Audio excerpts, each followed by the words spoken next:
Muy buenas tardes, bienvenidos y bienvenidas. ¿Cómo estáis? ¿Cómo estáis? ¿Bien? Me alegro mucho. Nosotros estamos muy contentos de que un día más, una tarde más, estéis con nosotros al otro lado de la televisión. Hemos preparado un programa, creemos que interesante. Veréis, vamos a hablar hoy de la figura de Isabel la Católica. Mañana se conmemora el 521 aniversario de su fallecimiento.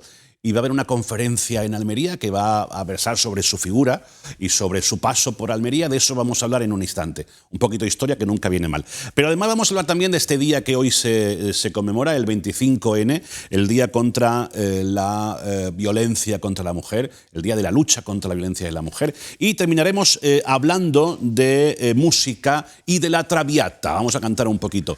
En cualquier caso, el que sea hoy 25N lo vamos a notar en todo el programa porque Mónica prácticamente se ha organizado una tarde monográfica, cosa que nos encanta porque este día nos gusta conmemorarlo y nos gustaría poder hacerlo todos los días del año. Deberíamos hacerlo todos los días del año. Así que me voy rápidamente con Mónica, que está en el primer punto de esta tarde, que es el Conservatorio de Danza de Almería. Mónica Aldehuela, muy buenas tardes. Hola Alfredo, buenas tardes. ¿Qué tal? Pues sí, como dices, el 25N va a estar presente durante toda nuestra tarde.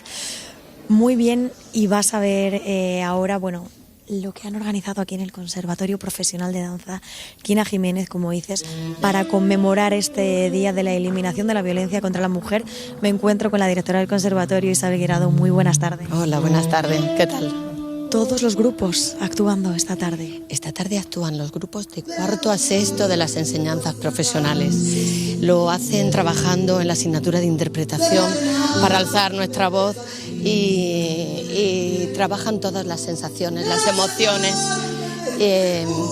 Y en concreto los alumnos de cuarto lo hacen a través de la palabra, o como estos que han hecho una coreografía por primera vez inclusiva, a través del lenguaje de signos, y quinto y sexto lo que hacen es a través de una coreografía danzada y expresan emociones, desesperación, rabia, ira, tristeza.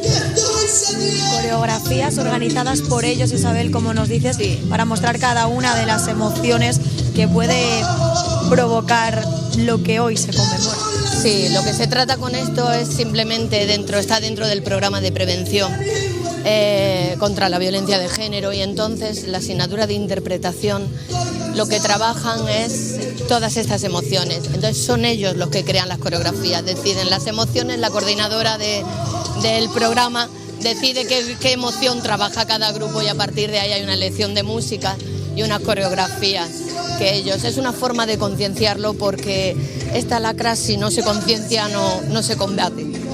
Yo creo que una de las mejores formas al final para concienciar no es otra que el arte de la danza que tanto expresa. Sí, porque con la danza puedes expresar todo, toda esa emoción y todo lo contenido que tienes dentro, y también manifestar y hacer una muestra de lucha y de contar lo que quiero contar.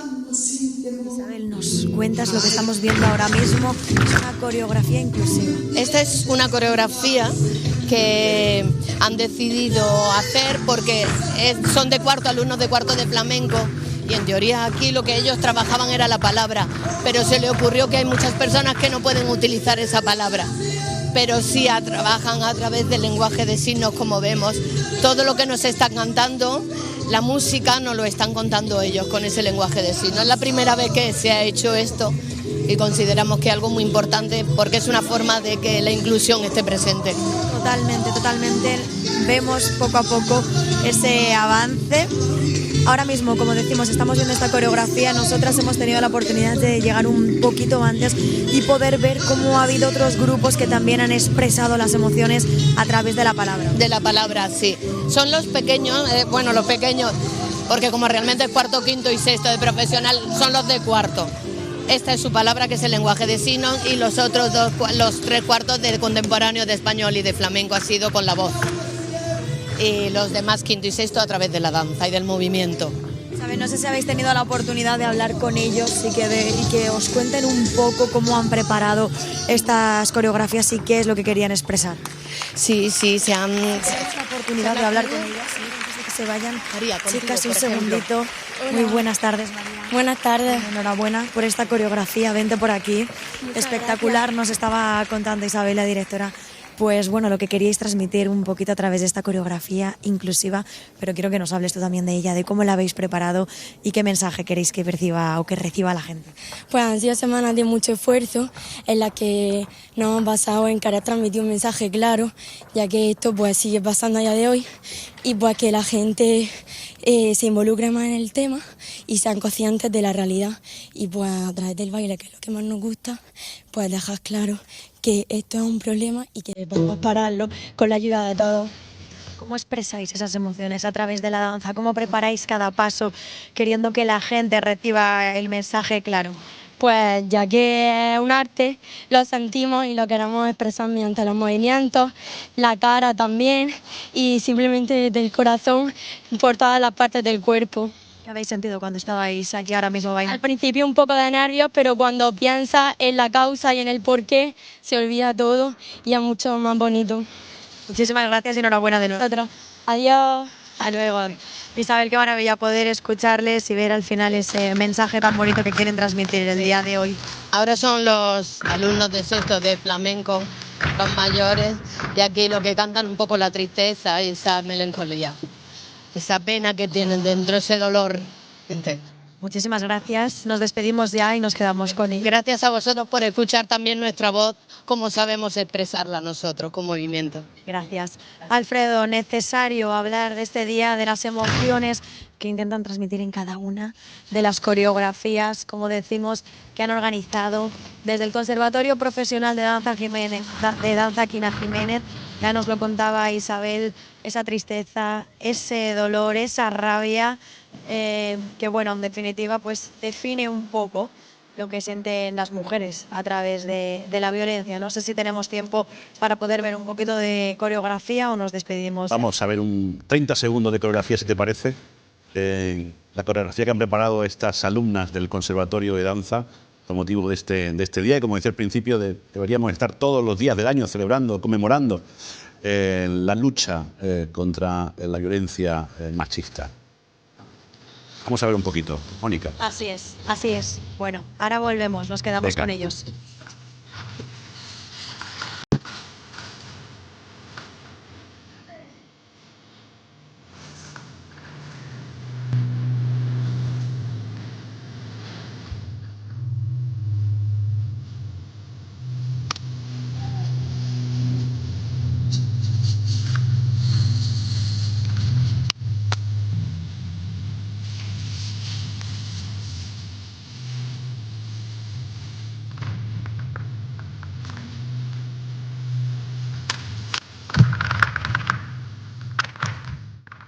Bueno, continuamos. Gracias al Conservatorio por abrirnos las puertas. Decía yo antes que mañana se conmemora el 521 aniversario del fallecimiento de Isabel la Católica. Isabel, que además pasó por esta tierra. Y precisamente quizás por eso, mañana el Museo de la Guitarra va a acoger un acto muy especial, una conferencia que va a preceder después a una Eucaristía que se va a celebrar en la Catedral de Almería por su memoria. Está conmigo la persona que además va a ofrecer esa conferencia, esa charla. Ella es Sandra Fernández. Sandra, buenas tardes. Hola, buenas tardes. Gracias por acompañarnos. Y también nos ha querido visitar hoy Alfonso Rubí. Alfonso, buenas tardes. Buenas tardes, Alfredo. Casi de la casa, ¿no? Porque, Alfonso, vas a acompañar, vas a presentar mañana a Sandra. Voy a presentar ¿no? a Sandra, sí. ¿Sí? Aprovechándome de la amistad que nos une, voy a decir alguna cosita relacionada con ella. Esa amistad se basa en tres cosas fundamentales que compartimos desde hace muchos años. La primera es la convicción de que la cultura tiene que tener un papel fundamental en la sociedad en la que vivimos. Desde luego. La segunda es que todos los sistemas de convivencia necesitan una sociedad civil fuerte y por lo tanto hemos estado siempre vinculados a asociaciones en mucha relación con ese asunto. Y la tercera cosa es el amor por Almería, ¿no? Que ella lo tiene y yo también, ¿no? Un amor confeso. Pues, nos interesa mucho su historia, nos interesa mucho su realidad actual y su realidad pasada, ¿no? Pues parte de la historia de Almería pasa por la figura de Isabel la Católica, que es la figura que mañana va a glosar en esta conferencia, ¿no, Sandra? Sí, porque hace 521 años que ella falleció en Valladolid y ella lo que pidió es ser enterrada en Granada, en la tierra que había reconquistado.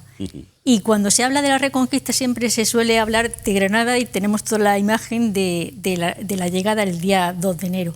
Pero hubo 3 fases. Primero fue conseguir en la ciudad de Málaga, que fue un proceso arduo, que se necesitaron más de 20.000 soldados para tomarla, se sitió durante meses y luego se consiguió en finales de julio. Y años después vienen a Almería y las tropas dicen: no somos suficientes para defender Almería, nos retiramos a Granada. Y entonces se firman las capitulaciones. Y ese documento se pierde archivado y se habla siempre de las capitulaciones de Granada, pero hubo una primera de Almería aquí también. Y además, precisamente, la sala donde vamos a estar está enfrente de donde la sala de capitulaciones de la catedral. Y lo digo porque también, si se nos ve desde fuera o porque los que no son de Almería que lo conozcan, porque también tenemos la misma importancia, claro, y tuvo un mismo peso. Aquella población que había estado durante 8 siglos en Almería, es la que había sostenido con el puerto y con el comercio económicamente a Córdoba y a Granada. Porque siempre nos dicen, es que Almería era la taifa más importante, y los libros de texto se quedan ahí. Pero es la taifa más importante porque es la que movía el dinero. Y en el sistema romano había un derecho de administración que cuando llegaron los musulmanes no lo tenían y se lo mantuvieron estoicamente porque les convenía, porque ellos no tenían otra estructura alternativa. Pero cuando habían pasado varios siglos, económicamente las taifas se sostenían de aquel que tenía más tropas, es el que sostenía la taifa, y aquel que tenía más comercio fue el que lo sostenía. Y la más grande era Almería porque era por donde entraba y salía. O sea que el peso de Almería en esta parte de la historia era y luego nos incontestable, ¿no? Y luego nos cuentan la historia del Al-Ándalus, de Córdoba y de Granada. Digo, bueno, eso es como cuando te cuentas una historia, te hacen la presentación y el desenlace, pero el nudo es que la historia de Almería. Te cuentan el cuento de Blancanieves y no te hablan de la manzana, ¿no? Claro, se calla la historia de Almería. Digo, ¿por qué no vamos a contarla? Y además que me encanta porque me pasé hace años, en el 2005, tenía tiempo libre cuando acababa de terminar una oposición y tenía ganas de estudiar y tenía el mono de seguir estudiando. Me miré la historia de Almería mirando directamente de los archivos. Y cuando la descubrí, digo, que es impresionante. ¿Y cómo fue ese paso el paso de los reyes católicos, evidentemente también de Isabel, ¿no? ¿Cómo fue el paso de la reina Isabel por Almería? Pues ella lo planificaba todo.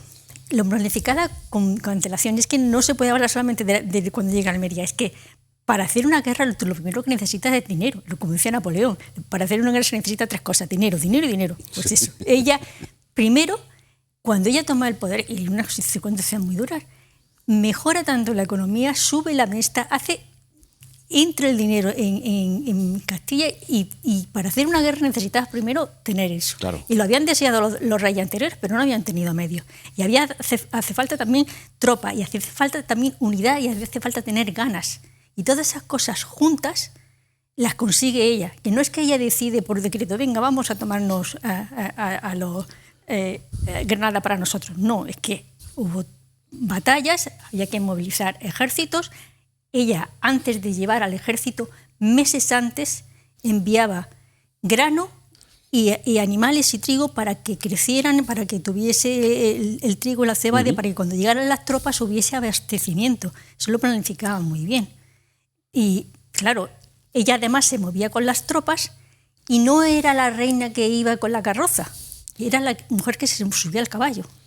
Y ella estaba con los soldados antes de la batalla, le hablaban de sus preocupaciones por sus hijos y demás, lo escuchaba a todos. Es una mujer que unía muy bien a todo el mundo, pero además que hay que pensar que en aquel momento no existían partidos. Con los partidos te partía la población. Sí que había habido momentos anteriores de los reyes que le sucedieron de su propia dinastía, que había habido enfrentamiento entre el bastardo y el rey y demás. Pero ese confrontamiento no lo hubo con ella. Mira, estamos viendo imágenes de la serie de televisión, Isabel. Claro. ¿Os acordáis? No sé qué valoración hacéis de esta serie. ¿Qué os pareció? Vosotros que habéis estudiado la figura de Isabel. Hay series que son documentales prácticamente, y esta serie es muy buena en ese sentido, porque sí que toma muchos detalles y sí que acerca mucho a la persona. Y además hay más detalles de su vida que no son solamente la serie, con lo cual no nos quedemos solamente en la serie. Evidentemente. Hay detalles que son que la gente no va directamente a leer el libro que está en la biblioteca o en el archivo, ni va a comprarlo. Voy a comprar un libro de Isabel la Católica. Pero sí que merece la pena, porque ahora mismo toda la información la quiere buscar. Alfonso, me llama mucho la atención el poder de la reina Isabel y esa relación con pues, los soldados, el pueblo llano, a pesar del papel de la mujer en aquella época medieval, sí. ¿no? Sí. Eso hay que destacarlo, ¿no?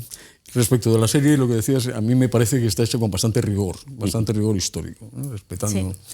Sí. Qué duda cabe que la reina Isabel es la figura destacada del momento destacado de nuestra historia, el momento en que descubrimos América, en que se consolida el Estado español, en que ella protagoniza todo eso, ¿no? Y protagoniza por su carisma personal, que hace que, como decía Sandra, todo el mundo se ponga a su disposición, se ponga de acuerdo, elabora concordias entre todos. Es un momento en el que hay ciertas tensiones. La sucesión de Enrique IV, ¿no? Pues que tenía una hija que quería que fuese... Bueno, ella se casa en secreto con Fernando el Católico, con lo cual prepara la unidad de España. Es un programa perfectamente planificado, como ella destacaba, en el que lo que va desarrollando son los valores que ella ha aprendido, que son los valores tradicionales, los valores cristianos, los valores de... Entonces, su paso por Almería no es solo que llega a la ciudad y que está unos días aquí, sino que además deja... El primer alcalde de Almería es Gutiérrez de Cárdenas. Gutiérrez de Cárdenas está casado con Teresa Enríquez, que es una señora que también está en proceso de beatificación, es venerable, y luego además traen a las puras, que estaban fundadas recientemente por Beatriz de Silva, que es otra dama de su corte, ¿no? O sea que ella va sembrando... Su legado todavía perdura. Su legado permanece vivo en esta ciudad porque es un proceso que comienza con ella, ¿no? Es que ella planifica... fíjate que Fernando III el Santo es el santo porque haber llevado, entre otras cosas, no solamente porque conquistó, porque todos los reyes anteriores que conquistaron no son santos, sino que haber llevado a los dominicos a la Orden de Santo Domingo en 1300 y algo, fue después de Alfonso X, y con eso cristianizó la zona de Sevilla, que llevaba siglos siendo musulmana y se había tomado con las navas de Tolosa.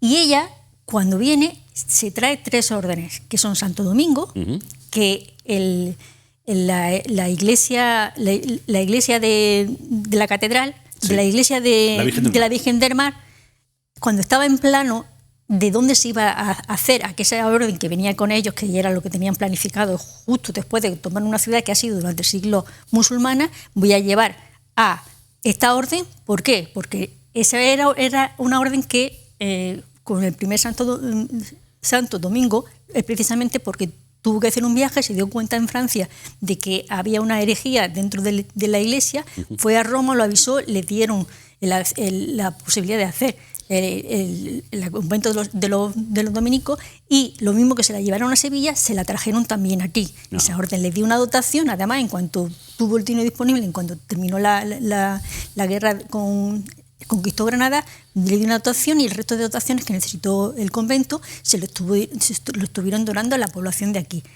Con eso ya cristianizaba a la población que durante 8 siglos, cuando llegaron, sí, había cristianos, pero ya no quedaban cristianos en esta zona. Es más, cuando llegaron las tropas, estaban los poquitos cristianos que habían venido, que le tenían que mandar los suministros y eran saltados por el camino, y al final no les llegaba ni el dinero, y la población musulmana pues que estaba dominada de momento por esos cristianos, pero que en cualquier momento cambiaba la cosa. Claro.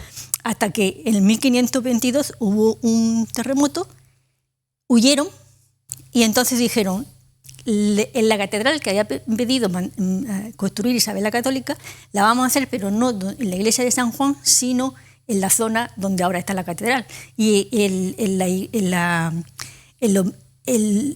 hospital de Magdalena, que también había pedido construirlo ella, lo hicieron justo al lado. Que es hoy nuestro Museo del Arte Realista. Lo, ¿no? que le debemos del legado. Fíjate la importancia que tuvo aquel hospital, que para construir ese hospital la catedral, para hacer la iglesia se necesitaba dotar dinero, con lo cual cuando tiene una población que se te ha quedado en mínimo y le mandas dinero para hacer esas construcciones, ya hay familias que pueden vivir de eso. Que no es que como se construyen las catedrales, no, es que con eso genera familias. Está generando riqueza en la ciudad. Claro. En París no existiría si la catedral de Notre Dame, que se construyó en su momento en el siglo XII, y a partir de ahí los barrios de ahí fueron proliferando. Pues lo mismo cuando se cristianizaba. Entonces, la importancia que tiene es que todas las generaciones siguientes damos por hecho que van a ser cristianos, pero y cuando se cuenta la historia de Almería, en tal sitio está tal abadía o tal, lo que te están diciendo es que allí llegaron primero los sacerdotes, los monjes, y la población que había alrededor empezó a crecer demográficamente porque, y esto es la esencia de todas las religiones, la esencia de las religiones que parten de siendo un pueblo pequeño, van creciendo y como pueden mantener la continuidad porque saben cuáles son sus orígenes, no olvidan de dónde vienen. Es que, ¿por qué empieza la Biblia por la historia de Adán y Eva? Para contarte cuáles son tus últimos ancestros, porque tú cuando naces te relacionas con tus padres, con tu abuelo y quieres preguntar más y cuando indagas más ya vas a buscar tus orígenes y entonces te da una situación de unidad con el contexto de todos los anteriores. Y en estos 5 siglos y pico, ¿se ha hecho justicia con la figura de Isabel la Católica, a vuestro juicio? No, vamos, de ninguna manera. Por ahí circula la llamada leyenda negra que la incluye, y que es una absoluta falsedad inventada por nuestros rivales, por nuestros enemigos, para menospreciar el papel que España ha representado en el mundo, ¿no?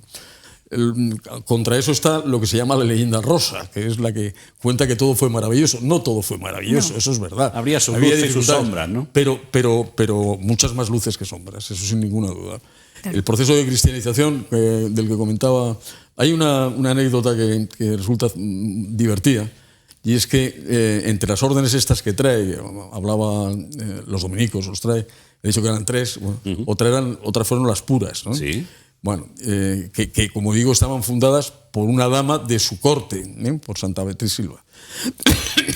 Pero en Gutiérrez de Cárdenas, que fue el primer alcalde de Almería, el que nombró el rey el católico, aunque se fue con él a Granada, en su testamento le dejó un legado a las clarisas para que la orden franciscana. Sí. Diego de Villalán, Fernández de Villalán era franciscano. El cardenal Cisneros, que es otra figura importante, era franciscano. Los franciscanos tenían una cierta situación de preeminencia en la corte y Gutiérrez de Cárdenas le deja un legado. Pero su mujer hace la trampa de, en lugar de dárselo a las clarisas, dárselo a las puras.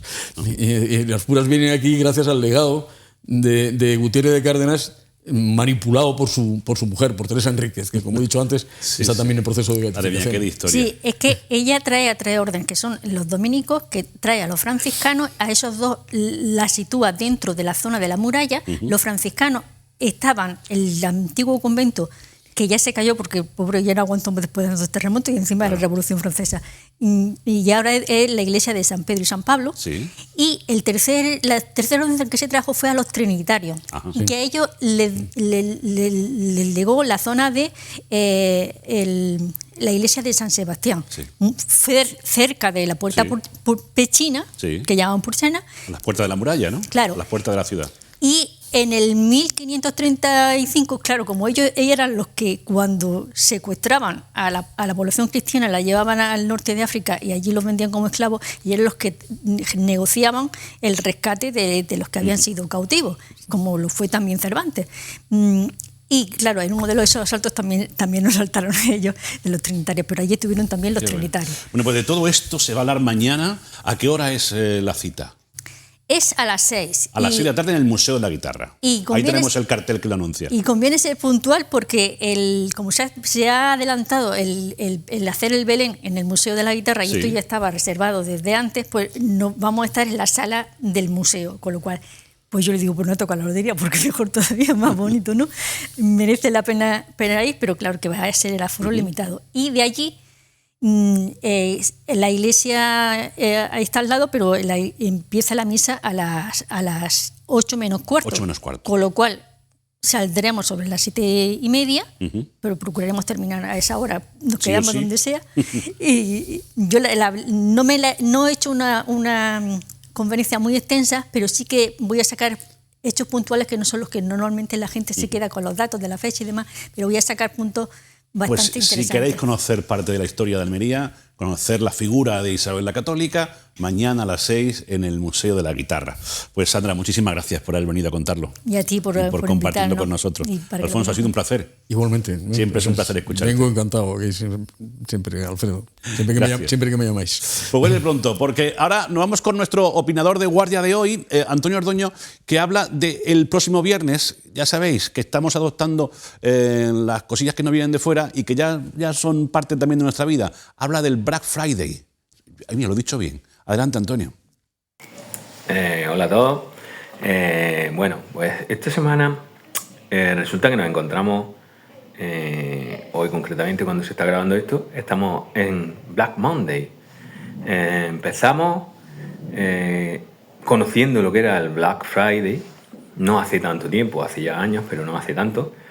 Y el Black Friday, pues según nos contaron en su momento, era como un día en el que había muchas ofertas porque las tiendas de tecnología empezaron a buscar una fecha donde poder hacer ofertas y vender, ingresar dinero antes de la llegada de las fiestas navideñas.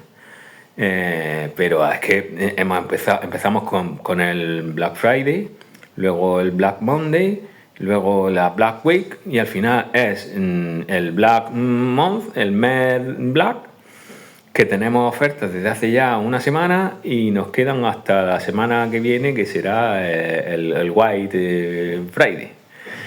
Se nos va un poco la cabeza. Cuando encontramos una actividad que funciona, la explotamos, la exprimimos al máximo y la hacemos grande. Bueno, yo nunca he visto una oferta que merezca mucho la pena en el Black Friday. Me imagino que las habrá y habrá otras que parezcan ofertas y que no lo sean. Pues nada, con cuidado. El que tuviera pensado comprarse algo y más o menos sepa los precios lo controlará, y el que no, pues se le meterán un gol. Así que mucho cuidado, y el que pueda, pues que disfrute de la Black Week y el Black Friday. Adiós. Adiós. Feliz Black Friday, Antonio. Por cierto, el jueves tenemos de nuevo una cita con Delicatessen, que es este ciclo de artes escénicas que llega al Teatro Apolo cada mes y que nos propone, pues, eso, una delicatessen, una exquisitez, ¿no?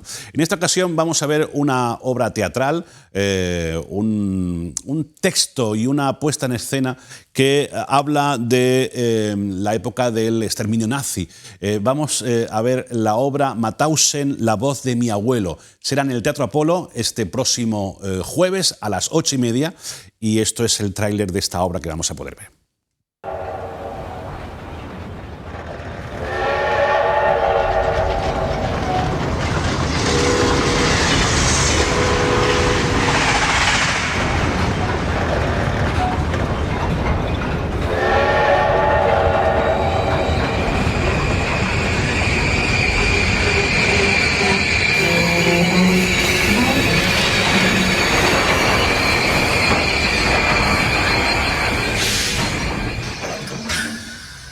Yo llegué a Mauthausen la noche del sábado 30 de noviembre del 40.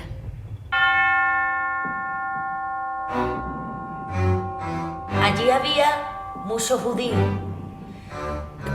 y de todas las nacionalidades, austriacos, polacos, alemanes, y es que gente había de todos lados, muchos rusos y testigos de Jehová, y gitanos y homosexuales. Algunos eran médicos, otros escritores, había hasta ministros. Y muchos críos.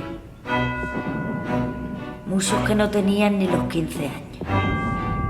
Y yo, Manolito, bueno, Manuel Díaz Barranco, que yo ya tenía 19 cuando entré, aunque a mí me llamaban el Lenteja. Allí mataron casi a 300.000 personas. Y no solo se morían en las cámaras de gas, también se morían de cansancio y de pena. Yo llegó un momento que estaba completamente desesperado y me fui voluntario al ejército francés. A lo primero nos dieron ropa de la guerra del 14. Igual los pantalones eran azules, que la chaqueta gris. Era ropa para abrigarnos. El jueves en el Teatro Apolo, esta obra que no tiene desperdicio. Nos marchamos a publicidad a la vuelta, seguimos hablando del 25N, vamos a seguir hablando de propuestas y vamos a seguir recibiendo amigos, así que no os marchéis. Hasta ahora.